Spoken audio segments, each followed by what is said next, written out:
네, 경주 에이펙 정상회의까지 이제 30일 남았습니다. 트럼프 미국 대통령과 시진핑 중국 국가주석 등 각국 정상들이 모여 펼치는 외교 열전에 세계 이목이 쏠릴 것으로 보입니다. 특히 미중 정상회담에서 어떤 성과가 나올지 또 북미 회동이 전격적으로 성사될지가 관심사입니다.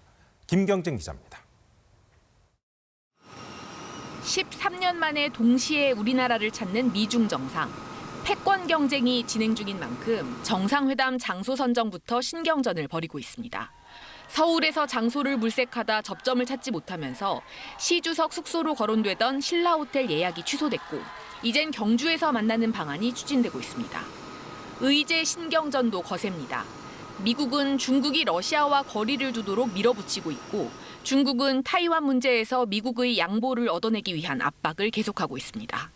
And he's been very frustrated with President Putin. So he will be looking for assurances or help or trying to make a division between Xi and Putin, which will.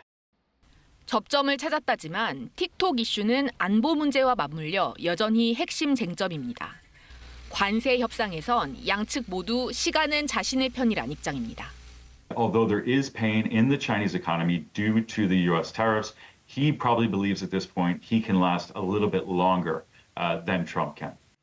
미중 정상이 회담 직후 어떤 대북 메시지를 내놓을지도 관심입니다. 또 트럼프 대통령이 북한 김정은 위원장에게 2019년처럼 판문점에서 만나자고 깜짝 제안을 할 가능성에도 귀추가 주목되고 있습니다. 미국과 북한 사이에는 서로 간의 협상을 위한 주도권 다툼 그리고 어떤 식으로 할지 의제에 대한 협상이 시작이 됐다라고 볼 수 있습니다. 재집권 이후 처음 방한하는 트럼프 대통령과 한미 정상회담이 열릴 텐데 3,500억 달러 선지급을 두고 접점을 찾지 못하는 한미 양국이 관세 협상에 속도를 낼지도 관심입니다. 11년 만에 방한하는 시진핑 주석과 한중 정상회담도 열릴 예정인데 국빈 방문이냐 실무 방문이냐 아니면 에이펙 참석객이 양자회담에 그칠 것이냐를 두고 기싸움이 벌어지고 있습니다.